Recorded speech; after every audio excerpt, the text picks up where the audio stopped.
Okay, you just clicked on this and you immediately expect it to be something called clickbait. It's not. Listen to me clearly. It's not about a number. So many people have been told all their lives they have to have X number of dollars to successfully retire, and it's absolutely not. Let me tell you about a client with almost $4 million that, in my opinion, my professional opinion, absolutely will fail in retirement. Are you kidding me? 4 million is not enough? That's enough for some people.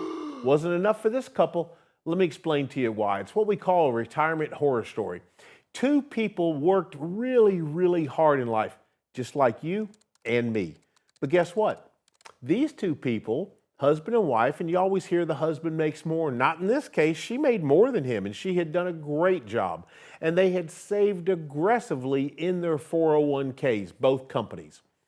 So all of a sudden, early 60s, 62 and 61, and guess what they're thinking? It's time to retire.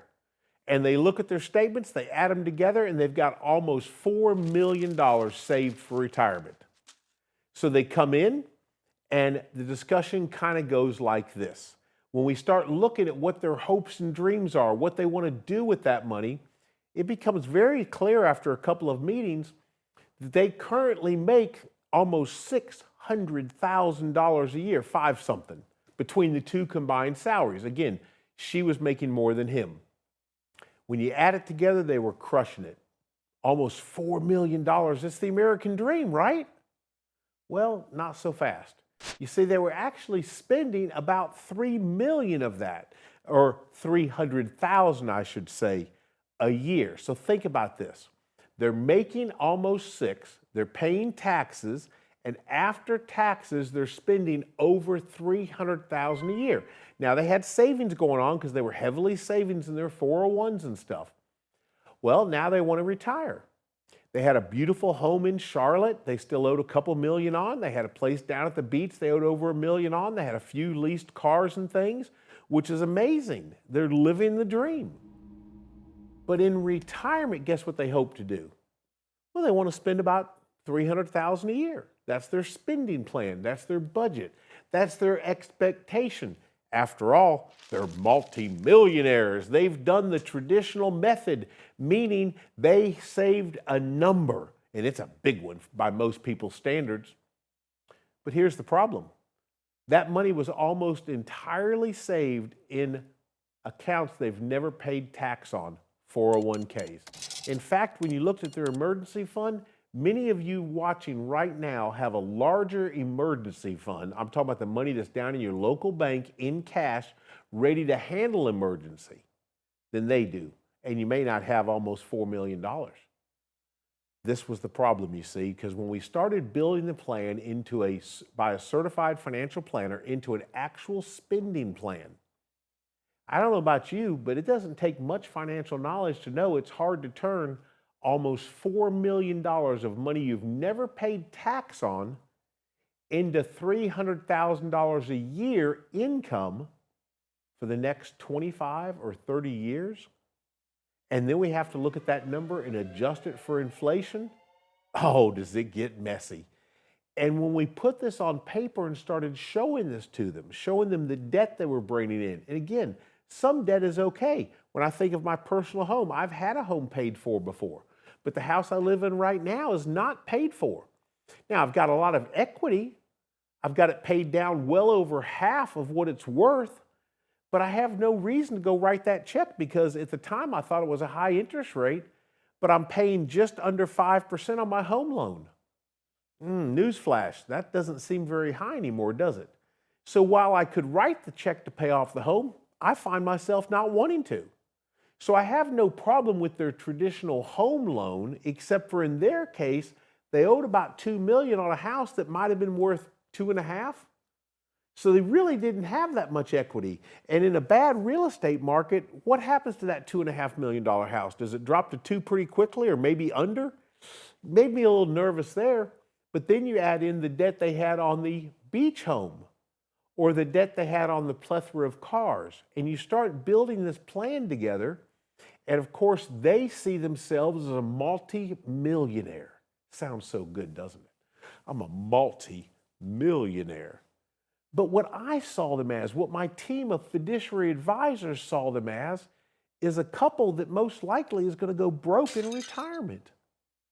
Now you transition that to another client that came in recently and had a little less than $500,000. And they were so concerned. They were in their early 60s and they wanted to plan a retirement one day. And they started off the conversation with, I don't know if we'll ever be able to retire because we helped pay for the kids to go to school. We did some other things. And I don't even know if we have enough money to work with a company like yours. Well, we told them it wasn't about that. Let's focus on building them a plan. Well, it turns out they had almost $500,000. They had an emergency fund that was fully funded, had about $45,000 in it. They had another $60,000 in a brokerage account. So that was a little over $100,000. And then between the two of them, they had higher amounts of upwards of $400,000 in the threes in both of their 401s. Well, one was a 403, but it was still a tax-deferred account. So when we start looking at their spending plan, they felt like they could live on somewhere around $60,000 after taxes. And of course, they'll want that $5,000 to be adjusted for inflation. And they hope to live a long time. We want to at least build the plan, let's say, to age 90. Well, it turns out that when you looked at Social Security, he was going to get about $2,800. She was going to get $1,800. And we looked at how we would fill the income gap. That's the difference between Social Security and what they want. And then we have to do it for inflation. We have to do it after taxes on a lot of those dollars they have not paid taxes on yet. We talked about Roth conversions, and we were able to build them a plan that had an extremely high, well in the 90% probability of getting to age 90 for one of the two of the couple and still having money. What? Yeah, and that's after adjusting for inflation. That's raising that $5,000 a month up over the course of the years, of the next 25 or 30 years of their retirement. And they had a very high chance of doing exactly what they wanted to do. And they're actually going to plan their retirement sooner than later. They thought they couldn't even retire. Transfer that to the couple that came in that was multimillionaires.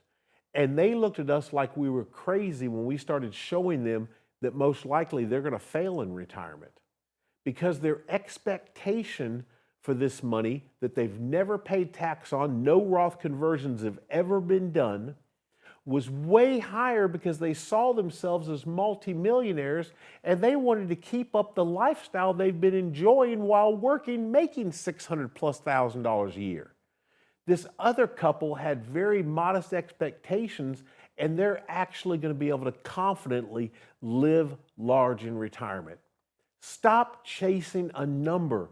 There's so much more to living large in retirement than just a dollar amount. Yes, you're going to have money, but there's faith, family, fitness, finance, friends, and there's proper planning that can help you get on a confident financial future. Hey, hit the like and subscribe button if you'd like to see more about this, and jump out there to the alloyquiz.com website, Alloy, A-L-L-O-Y, quiz.com, and take the challenge and see if you're prepared for a retirement of your dreams, or are you going to become someone's retirement horror story?